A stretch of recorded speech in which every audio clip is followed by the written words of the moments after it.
Everyone knows the story of the Titanic, how the largest moving object ever fashioned by the hand of man hit an iceberg on its maiden voyage and sank in the middle of the North Atlantic.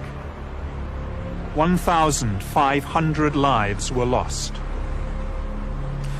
The tragedy has been well documented in books and on film. No matter how often the story is told, it never fails to capture our imagination. Yet, it is a story that has left many questions unanswered. Now, for the first time, we take a fresh look at some of the mysteries surrounding the Titanic and reveal evidence that leads to a compelling and shocking hypothesis: that the ship that plummeted 2 miles to the bottom of the sea was not the Titanic, but its sister ship, the Olympic.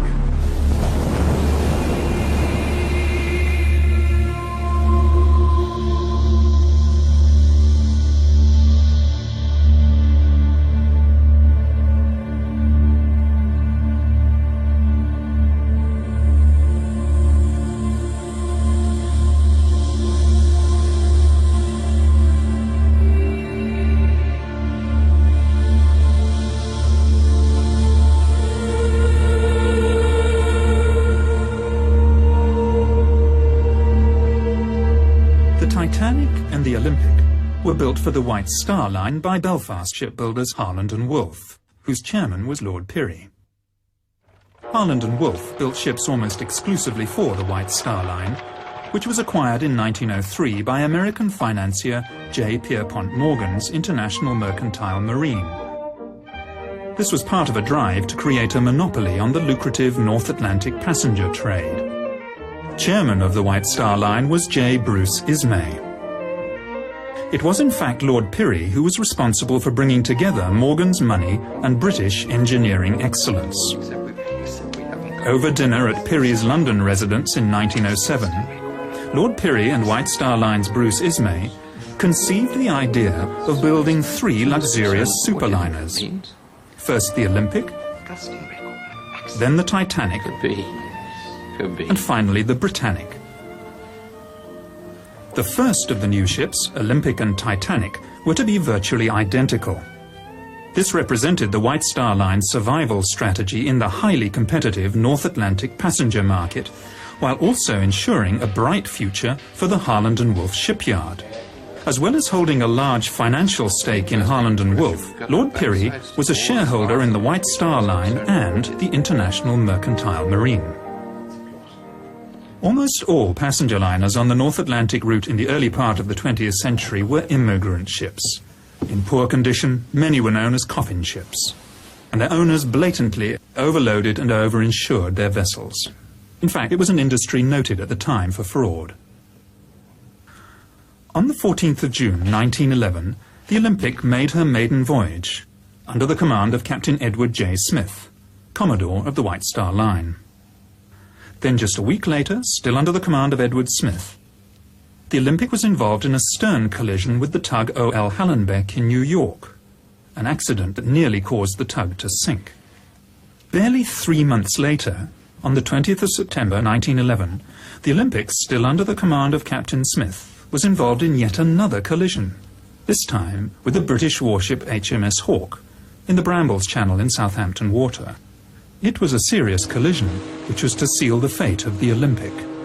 Pulled in by the suction from the Olympic's great propellers, the Hawke is irresistibly drawn towards the larger vessel, and the 2 ships collide.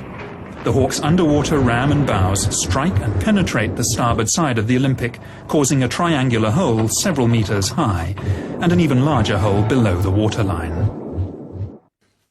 Any accident involving a Royal Naval ship was investigated by the Admiralty, who, not surprisingly in this case, found that the Olympic was at fault, even though the evidence, including eyewitness accounts, suggested otherwise. As a consequence of this ruling, the White Star's insurers declined to pay out on the claim. The damage done to the Olympic was severe. Besides being holed both above and below the waterline, she sustained numerous other injuries, including steel frames buckled, thousands of rivets popped, steel plating dislodged over 4 decks, and distortion to the starboard propeller and crankshaft. To make matters worse, the keel was bent, giving the ship a pronounced list to port.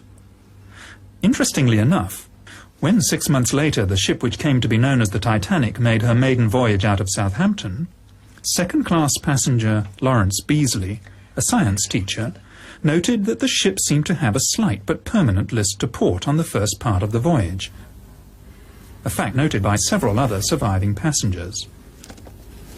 The great hull was patched up in Southampton by riveting steel plates below the waterline and reinforcing with wooden beams above. This work took over 2 weeks, suggesting just how serious the damage was. In October 1911, with these temporary repair works in place, the Olympic then limped back to the Harland and Wolff shipyard in Belfast for more permanent repairs to be done. In fact, some of those temporary repairs failed during the voyage to Belfast. By the way, remember that although this is a model of the Olympic, the 2 ships were virtually identical.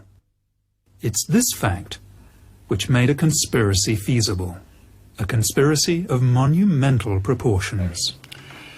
The starboard propeller is going to have to be replaced, and the crankshaft is damaged. There's a crack between the arm and the shaft. But worse, the keel is bent. That's going to give her a permanent list to port, and there's no way we can correct that. We're going to have to cut the ship in half, insert a new frame, and then put it all back together again. The job is going to take months, and frankly, for what it's going to cost, I think it's simply a waste of time.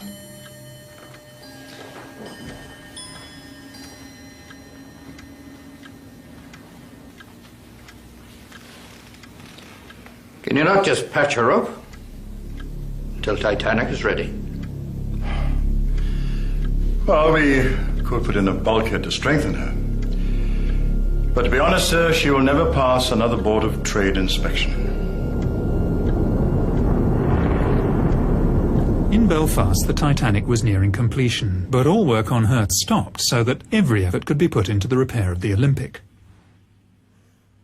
This work took 7 weeks instead of the 2 weeks originally planned, and involved replacing steel plates along fully 1/3 of the starboard side of the ship. Another indication that the damage was far worse than was originally thought. Now look at this. This is a film of the Olympic backing out of the dock in New York. You can see where she's been patched up on her starboard side. It's a huge area. And that's just the damage above the waterline. In order to get the Olympic back to sea and earning a profit as soon as possible, the starboard propeller, stamped with the Titanic's number 401 and not yet fitted to the Titanic, was fitted to the Olympic. This is a fact of some considerable significance, as we shall find out later. The Olympic's troubles, however, were only just beginning. After leaving New York Harbor on the 24th of February 1912, she ran over a sunken wreck off the Grand Banks and threw a propeller blade again on this starboard side. The loss of the propeller blade shock-loaded the engine and drive shaft and placed enormous stresses on the already weakened liner. She limped back to Southampton on only one engine, arriving there on the 28th of February. By the 2nd of March, she was once again in the Thompson dry dock in Belfast, having her propeller blade replaced. This should have taken only a few hours, but the Olympic was there, in Belfast, until the 7th of March. In Belfast, the Titanic and the Olympic were most often berthed side by side, and were regularly moved in and out of the Thompson dry dock, especially during repairs to the Olympic. On close examination of contemporary archive photographs, it is possible to see the minor differences in design that tell the 2 ships apart. On the forward part of sea deck, Olympic was built with 16 portholes. The Titanic with 14. Somewhat mysteriously, the Titanic has acquired 2 extra portholes between its launch and its maiden voyage. This clearly points to the possibility that the 2 ships were switched. At the time of Titanic's launch, the windows on B deck are clearly discernible as being evenly spaced. Yet at the time of her maiden voyage, they have taken on a distinctly uneven appearance. And whereas the Olympic had been opened to the public for inspection in Belfast and Liverpool, Titanic was not. That first week in March 1912 was the last time that the Olympic and Titanic were together in Belfast. The twin ships side by side on the River Lagan. And that was when the decision to switch them could have been made. You can't be serious.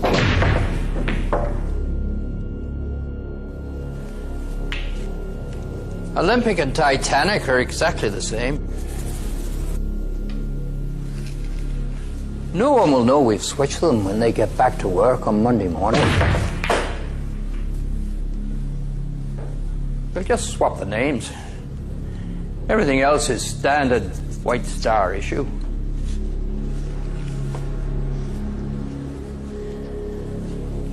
I had some boys at the yard who'll do the job for a couple of £100 each. Say nothing.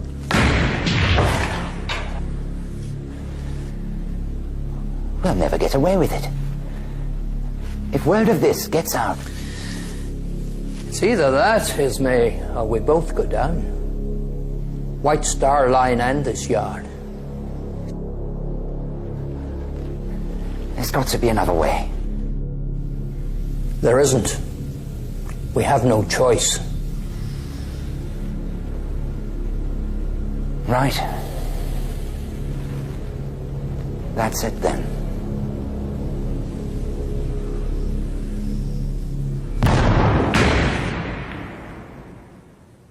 Switching the two ships would have been a remarkably simple undertaking. There were no members of the press poking around or roving TV crews looking for a story. Even photography was in its infancy at the time. And generally, people believed what they were told to be the truth. All crockery, linen and so on was White Star standard issue, interchangeable from ship to ship. Letterheads and menus, etc. were styled to the particular ship, but could easily have been changed. Only the names on the bows and sterns of the ships, the nameplates on the lifeboats and 48 lifebelts would have to be swapped. This could easily have been achieved using a very small crew, literally over a weekend. And it's highly unlikely that anyone would have noticed a switch when they returned to work on Monday morning. White Star often used photographs, both exterior and interior, of the Olympic as the Titanic, in their advertisements and press releases. Both ships had tiled and linoleum flooring. Yet, just days before Titanic's maiden voyage, Ismay, chairman of the White Star Line, ordered her floors to be carpeted. Was this to cover Olympic's worn linoleum floors? The Harland and Wolff Yard was a vast labyrinth of buildings and workshops, as well as machinery and ships in various stages of completion. Any unusual activity would hardly be noticed. The social order of the day was such that the majority of the workers would never have thought to question their betters. They lived in a time when the majority of the population were told what to think, where to go, what to do and when to do it. It was also a lot easier in the early years of the century to bribe or even bully men into towing the company line, as we shall see when the surviving crew members returned to Britain. There was no social security safety net for the unemployed, and companies had the power to dismiss whole families of workers if one of them did not do as he was told. There's a wee scam going on here, and the bosses are in on it. They switched those ships 2 weeks ago, and I know it. Listen to me, Paddy. Any more talk from you about two ships being swapped over and you'll end up at the bottom of the River Lagan. So remember that when you get back to your wife and your 17 kids. You Irish scum. The Olympics' original sea trials, conducted by the Board of Trade, lasted 2 full days, while the ship was put through its paces. Strangely, the Titanic's sea trials were a most peremptory affair. No strenuous manoeuvres were carried out, and the inspection was over in time for lunch. Of course, by now the switch had taken place. The collision between the Olympic and HMS Hawke was by no means Captain Smith's first incident at sea. In fact, he had one of the worst professional records of his day. The Commodore of the White Star Line was a show-off, who liked to drive his ships as though they were giant speedboats, and he damaged a few in his time. The 3 incidents involving the Olympic, which probably damaged her permanently, must have put him in a very serious position in the eyes of his employers. Could he perhaps have been summoned by J. Bruce Ismay, chairman of the White Star Line, once it became obvious that the Olympic was a write-off? If so, it would have been a meeting with the very gravest of consequences. Oh, come now, E.J. We've always been good to you. Kept you in brandy and cigars. Besides, it's not going to be that difficult. You've broken a few of our ships, E.J. The Republic, the Germanic, the Coptic. And when that fire broke out on the Majestic and those crewmen were killed... Yes, I know you denied it had ever happened. But we did know. We gave you command of the Olympic, and look what a disaster that's turned out to be. And we always paid you well, E.J. Look, it's not for me. It's for the company. We are in a desperate situation financially, especially after what happened to the Olympic. So, I'm sorry to have to put it to you like this, but you do owe us. We've arranged for a small steamer from the Leyland line to be in a position to take the passengers off. I have a good man lined up for the job. Lord. Captain Stanley Lord. Ever come across him? Well, he's done this sort of thing before. Well, he did the job so well, he received a commendation for it. So, there it is. He'll be there to lend a hand. And I'll be there, of course. Along for the ride. All right, then I want to choose my own officers. Yes. Of course, E.J. Men you can trust, eh? At the time of Titanic's maiden voyage, Britain was in the grip of a coal strike. Fuel was in short supply, and ships and men were laid up in Southampton. And yet, White Star Line had difficulty finding firemen and greasers to work below decks on the Titanic. After steaming from Belfast to Southampton, all but 2 of the firemen aboard the ill-fated liner refused to sign up again in Southampton for the voyage across the Atlantic, preferring to wait for employment on another ship. All these men, in the middle of a coal strike, with so many thousands laid off, what did they know? Shortly before Titanic sailed, Chief Officer Wilde, who was to lose his life 3 nights later, wrote a letter to his sister, in which he said, "I still don't like this ship." Strange thing for a man to say, who had just set foot on board the day before. Unless, of course, he realized he was actually on his old ship Olympic. It's strange to think that as the Olympic, now renamed the Titanic, was preparing to make her second maiden voyage, the ship that started out life as the Titanic and was now called the Olympic had to enter her working life with no fanfare at all. The Olympic's original maiden voyage was fully subscribed, whereas her second, this time as the Titanic, was only about half full, and that in the middle of a coal strike when passengers were queuing up to get to America. First-class passengers on other White Star ships were only offered second-class berths on Titanic, even though we know that first-class cabins were available. It's almost as though White Star Line didn't want that many people on board. By the way, when I refer to the Titanic from this time on, I want you to remember that I'm actually talking about the ship that started out its life as the Olympic, but which we believe by this stage had been switched and taken on the identity of the Titanic. The coal strike is important for another, possibly more sinister reason. Most other ships were desperate for coal, and passengers and cargo destined for the New World were stuck in Europe. Yet, the Leyland liner Californian, under the command of Captain Stanley Lord, left the port of London on the 5th of April, 1912, just 5 days before Titanic's departure from Southampton, not only fully coaled, but apart from her own crew, empty of passengers.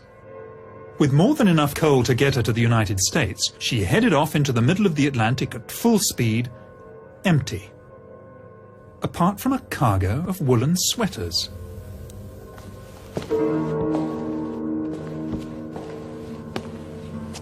Over 50, mostly first-class passengers, cancelled their passages on the Titanic at the last minute, many of them close friends and business associates of J.P. Morgan. Morgan himself cancelled his passage at the 11th hour, despite having the best suite on the ship, claiming illness. 2 days after the sinking, an American reporter found him in perfect health at the French resort of Aix-les-Bains, with his mistress. Morgan also had several valuable bronze statues which he was planning to import to the United States, taken off the Titanic an hour before she sailed. Could Morgan have known the fate of the Titanic fully 4 days before the disaster? Florence Ismay, wife of J. Bruce Ismay, also turned down the opportunity of taking the maiden voyage on the world's most luxurious liner, preferring instead to take their children on a motoring holiday, after first claiming ill health. Now there is one thing that sailors fear above all else, and that is fire at sea. And yet when Titanic cast off from Southampton, there was a fire smouldering in number 10 coal bunker. Instead of putting out the fire, the bunker was actually topped up with 400 tons of coal. Captain Smith knew it, the ship's officers and chief engineer knew it, as did those who worked half-heartedly to put it out. The fire that had been smouldering in coal bunker number 10 had been smouldering for a week, and yet it was kept from the Board of Trade Inspector Maurice Harvey Clark, who at the British inquiry denied all knowledge of it. Could the fire in coal bunker number 10 have been Plan B? If all else fails, tell the passengers there's a fire, vent the smoke through the ship, and get them off that way. Captain Stanley Lord and the Californian had left the port of London in a great hurry, ostensibly bound for Boston. Then, on the evening of the 14th of April, the ship came to a dead stop in the middle of the ice field.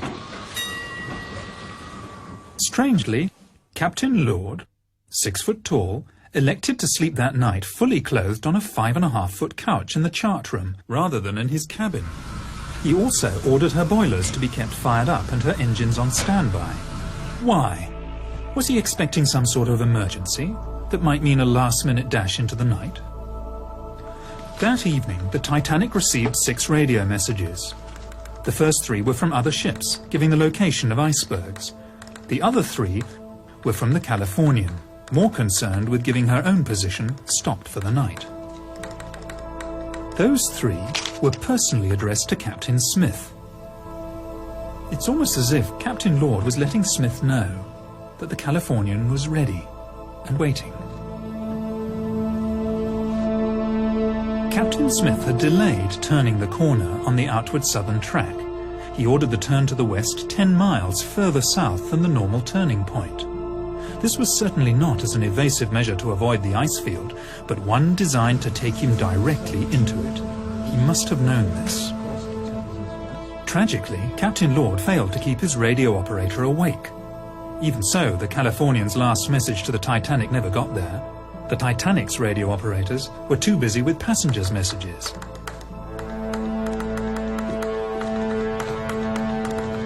It was standard practice of the day for captains to run their ships at full speed through the ice field. Any object large enough to damage an iron steamship would be seen in plenty of time to avoid it. Other ships in the vicinity cruised on at full speed on that night, so in that respect Captain Smith was by no means unique. So why, then, was the Californian stopped? Had she reached her destination, and was she now waiting?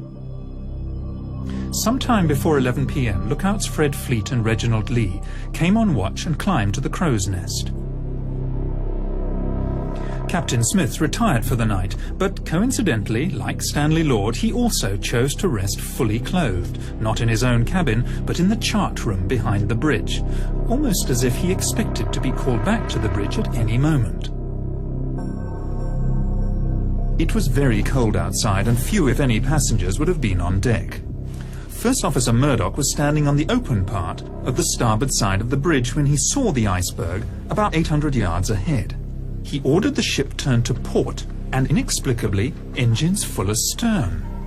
By reversing the engines, Murdoch was actually increasing the risk of collision, something he must have known. Maybe Murdoch, hand-picked by Captain Smith, was deciding to give the iceberg a nudge anyway. Given that the turning circle of the Titanic was 1,280 yards and the stopping distance 850 yards, Titanic should have been able to avoid the iceberg with the greatest of ease, even allowing for a slight delay while orders were given and the wheel turned the ship to port. So why didn't it? Second Officer Lightholler told the inquiry that before going off duty for the night, he would have been easily able to see an iceberg from 1.5 miles, more probably 2 miles away. He also said that the iceberg would have been just as visible from the bridge as from the crow's nest. Plenty of time to turn and avoid it then. In an emergency such as this, it was never a good idea to turn your broadside to danger. Even if Titanic had rammed the iceberg head-on, it would have stayed afloat. Although up to 250 crewmen would have been killed while they slept in their bunks in the bow. Apart from those on the bridge, and of course those in the forward boiler rooms, the glancing blow with the iceberg would have passed virtually unnoticed. The vibration felt by some of the passengers was almost certainly that caused by the reversing of the engines, and by the time anyone noticed what had happened, the iceberg had slipped away into the night. Captain Smith was on the bridge in a matter of seconds, but instead of a general call to stations, his officers acted as though there were no emergency at all. Second Officer Lightholler, awakened by the sound of steam letting off, claims to have stayed in his cabin until another officer came to get him. His evidence later, to the effect that he had stayed there because he was off duty and thought he should stay where he would expect to be found, simply does not ring true. The bridge was only a few seconds' walk from his cabin in the officers' quarters, and he should have gone straight there at the first hint of trouble. So why didn't he? A few passengers came out of their cabins to see why the engines had stopped, but for the first 40 minutes after the collision there was really no sense of danger at all. One can understand this frame of mind on the part of the passengers, even on the part of the crew. Except for those who were dousing the fires in boiler rooms 5 and 6. After all, they thought they were on an unsinkable ship. But for the captain and the officers, who were in full possession of the facts, there is really no excuse. They did it because they expected to be rescued. It was 35 minutes before the first distress signal was sent. 35 minutes before the first radio emergency, CQD, was sent. 45 minutes before starting the pumps. 45 minutes before starting to prepare the lifeboats. And a full hour and 25 minutes before the first one was launched. Only 6 crew members were on watch at the time Titanic struck the iceberg. First Officer Murdoch and Sixth Officer Moody were later drowned. Of the surviving crew members, Quartermaster Alfred Oliver was aft of the bridge at the time and saw nothing. Helmsman Robert Hitchens was hastily transferred to a job as harbour master in Cape Town, which leaves lookouts Frederick, Fleet and Reginald Lee. At the British inquiry, as a witness, Frederick Fleet was clearly defensive, edgy, obviously didn't trust his questioners, and at times was downright surly. But then he was under the watchful gaze of J. Bruce Ismay, the chairman of the White Star Line, and the lawyers. I'm no judge of distances or spaces. Was it a mile away, or how far away was it? I cannot say. Can you not give any estimate? No, sir. Was it half a mile? I cannot say. It is impossible to tell. Was it as far away as the boat's length? I could not say. Can you not say anything about it? No, sir. You really do not understand. That gentleman is not trying to get round you at all. Well, some of them are, though. Is there any more I'd like to have a go at me? When Titanic came to a rest, Captain Smith asked the 4th Officer, Joseph Groves Boxall, to work out a position. It is clear from the records that Titanic's navigator worked out a position that was 12 miles away from where they actually were. This was to prove a fatal mistake. We know he was 12 miles out in his calculations because of the actual location of the wreck. The position that Boxall gave would have put the Titanic within sight of the Californian. Was that where he thought he should have been? For some reason, Captain Smith ordered the Titanic to move half-speed ahead for another 5 minutes before stopping the engines again for the last time. Maybe he was heading towards the ship whose lights could just be made out on the horizon, expecting it to be the Californian. Several survivors mentioned the sighting of a ship about 5 or 6 miles from the Titanic. The Titanic could easily have steamed there, yet Smith was content to assume the ship would sail over to him, because he believed it was the Californian. At this point, let's examine what's happened so far. A stricken ocean liner is dead in the water. A rescue ship, the Californian, is standing by. Messages have been sent to Captain Smith from the Californian, stating exactly where she is waiting. Captain Smith can see a stationary ship on the horizon, and having received inaccurate information from 4th Officer Boxall as to his position, he assumes it's the Californian and everything's going according to plan. At about midnight, the Titanic started sending up her distress rockets, red, white and blue. Rockets could also be seen from the bridge of the Californian, and this was duly reported to Captain Lord. Captain Lord asked what colour the rockets were. In fact, over the next 2 hours, Lord repeatedly asked his officers about the colour of the rockets. Was he expecting to see red or blue signals? Very likely. But whether he was or not, the answer from the bridge was always the same. Only white rockets could be seen. He therefore, rightly, assumed that the rockets were not coming from the Titanic. Survivors reported that the rockets launched from the bridge of the Titanic soared up several hundred feet into the night sky, bursting with an ear-splitting report.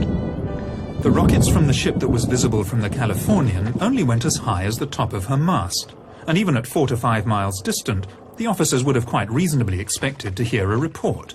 But they heard nothing. It seems most likely that the ship seen from the Californian was a wooden sailing bark called the Samson, conducting illegal seal fishing activities on the ice floes at the time. The white rockets she was firing, to mast height only, were intended to recall her small rowing boats. A few months after the disaster, the captain of the Samson said that he had also seen a large liner firing rockets and that he had not gone to investigate because of his own illegal activities. The Californian's apprentice, Gibson, later testified that he saw only 8 rockets fired from the ship, and all white. The Titanic had fired at least 18, possibly as many as 22, and had included red and blue.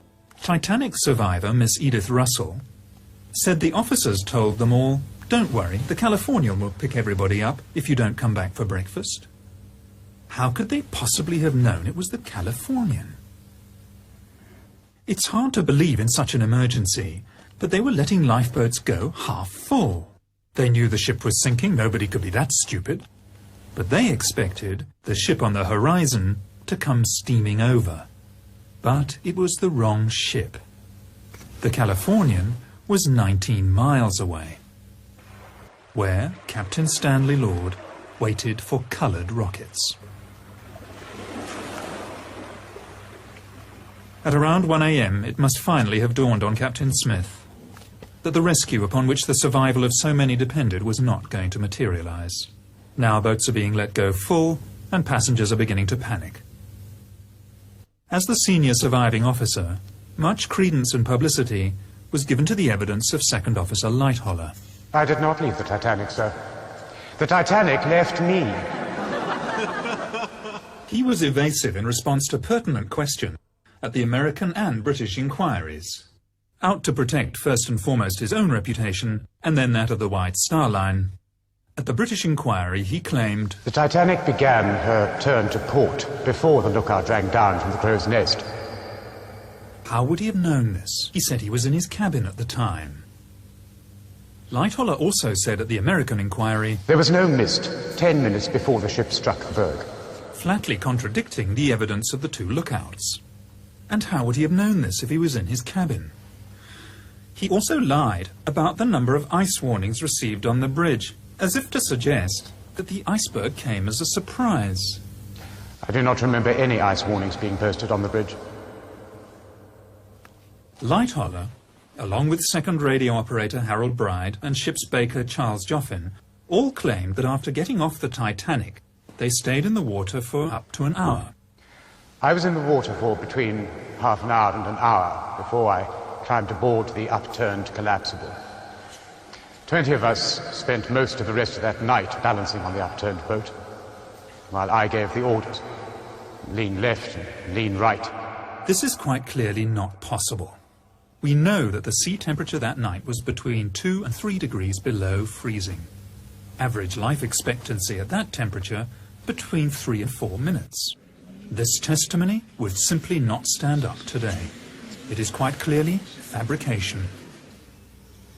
Just before 5:30 on that fateful morning, Captain Stanley Lord woke his radio operator, only to discover that the Titanic had already sunk. He set off at full steam for the wreck site, but of course he was too late. The Carpathia had already arrived and was picking up survivors. Notable amongst these was J. Bruce Ismay, who had slipped into a lifeboat at the last minute. For this he was to pay the price in public shame for the rest of his life. As the Carpathia steamed towards New York, Ismay was supposedly taken to the doctor's cabin and put under sedation.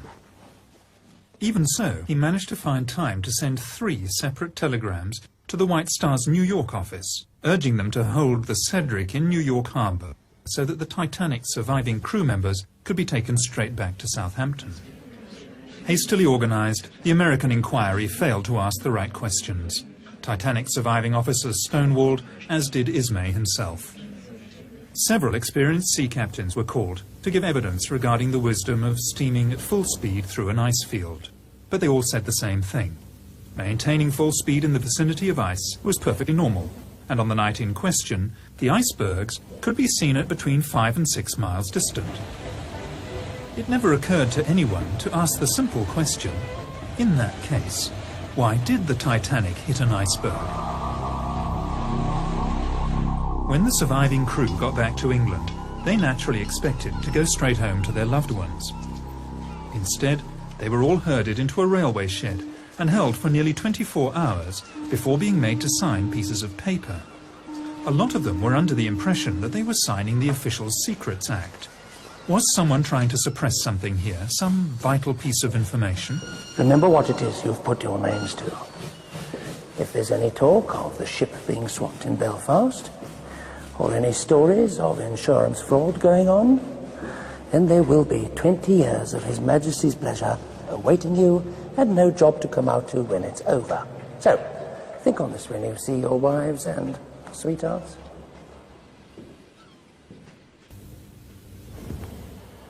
Ismay, Lightoller and the other surviving officers all came back to England on the steamship Adriatic. There can be little doubt as to the main subject of conversation on their voyage. They were all to be star witnesses in the forthcoming British inquiry.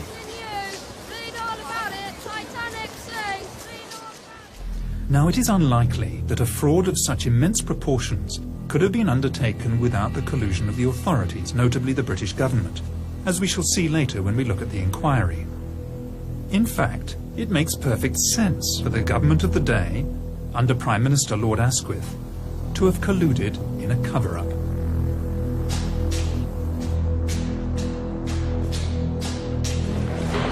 You'll never believe what they've just done.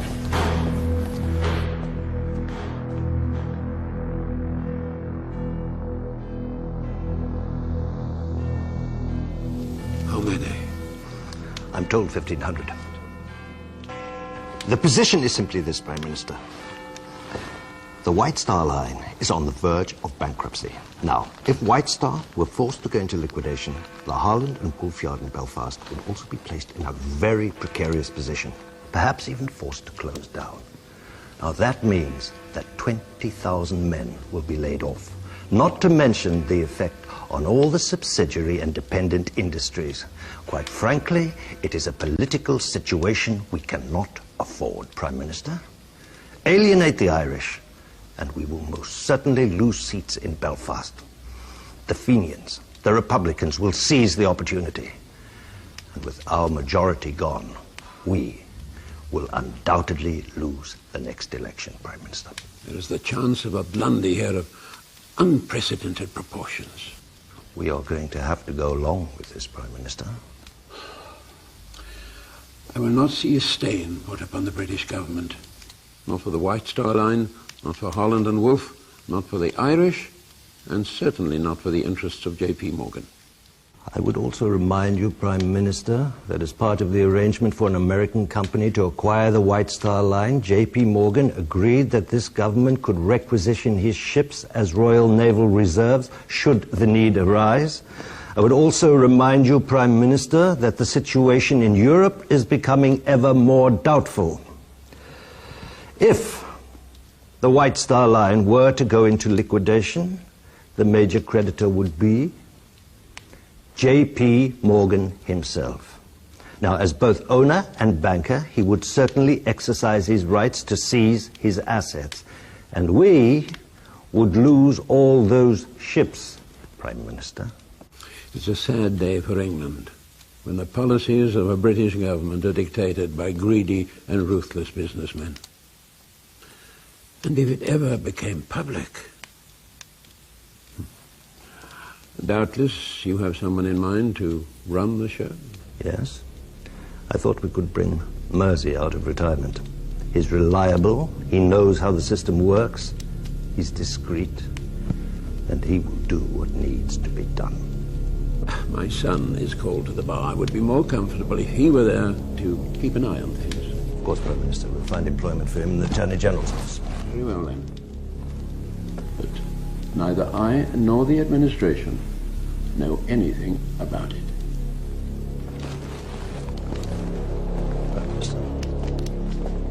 So, the Board of Trade inquiry was to be conducted by Lord Mersey, President of the Board of Trade and no stranger to the art of cover-up. Since the enormous loss of life was in part due to outdated Board of Trade regulations regarding the number of lifeboats to be carried by ships and the safety of ships at sea generally, it was hardly likely that the inquiry was going to be too concerned with uncovering the truth, the Board of Trade being both plaintiff and defendant in the case. The hearings were held at the Scottish Drill Hall in London, where the acoustics were so bad that spectators in the public galleries found it difficult to hear everything that was said. Lord Mersey had complained about the unfortunate choice of venue, but then again it had been booked by his son. Harold Sanderson, representing Harland and Wolff, repeatedly made the mistake of referring to the Titanic as the Olympic. As for Lord Mersey himself, he simply didn't ask or allow to be asked the right questions. The press, who were there throughout the hearings and could have done something about it, were more interested in the scandal surrounding the lucky escape of J. Bruce Ismay. Other expert naval officers told Lord Mersey that even on a moonless night there'd be no difficulty spotting an iceberg from as far away as 6 or even 10 miles. Remember, the full turning circle of the Titanic at top speed was only 3/4 of a mile. The whole British inquiry was a whitewash.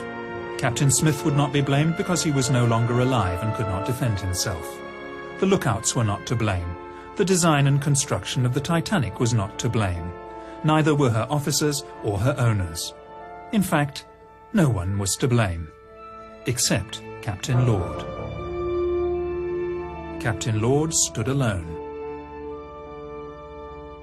If Lord Mersey heard anything at the inquiry that he didn't like, he simply ignored it. She looked like a small tramp steamer about 5 miles away. They were firing rockets just after midnight. Altogether, she fired 8 rockets, and all white, and rose no further than the masthead. I think we are all of the opinion that the distress signals which were seen from the deck of the Californian were, in fact, the distress signals from the Titanic. I went down below to Captain Lord, who was sleeping in the chart room. He asked me again if I was sure there was no color in the rockets. So I said, no, they were all white. I think the onus of proof in this matter is upon the Californian. That it will be for the Californian to satisfy us that they were not the signals of the Titanic. Whenever a Titanic survivor referred to the mystery ship that they'd seen on the horizon, as often as not, Lord Mersey would interject with, "You mean the Californian?" There was barely an attempt at cross-examination, and, as happened so often, Captain Lord declined to defend himself. Perhaps out of fear that he might reveal his part in the conspiracy.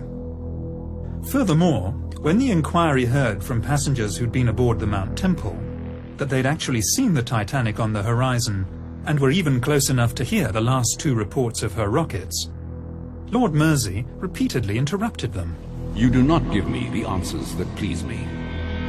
Of course, if Lord Mersey was a party to the cover-up, he would have known about Captain Lord's secret mission and of how the rescue plan failed, largely because of circumstances outside Captain Lord's control.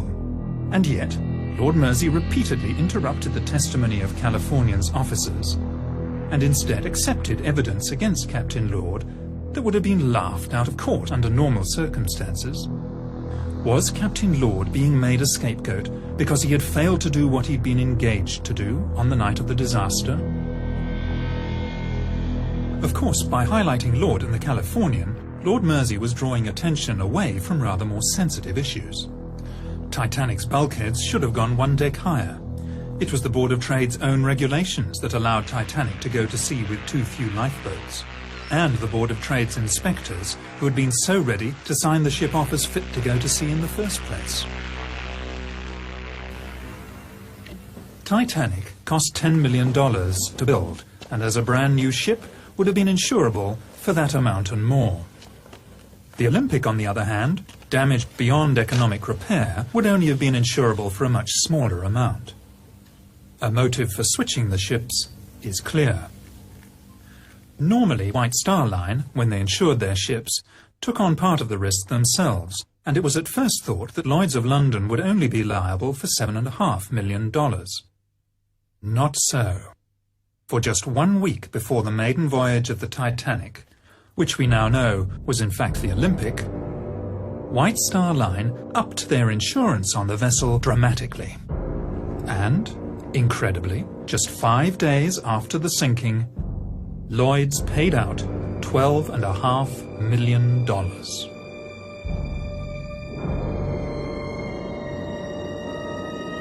Although 3/4 of a century at the bottom of the Atlantic Ocean did not exactly preserve Titanic in museum-like condition, there is enough left of the wreck to give us more than just an idea of what really happened.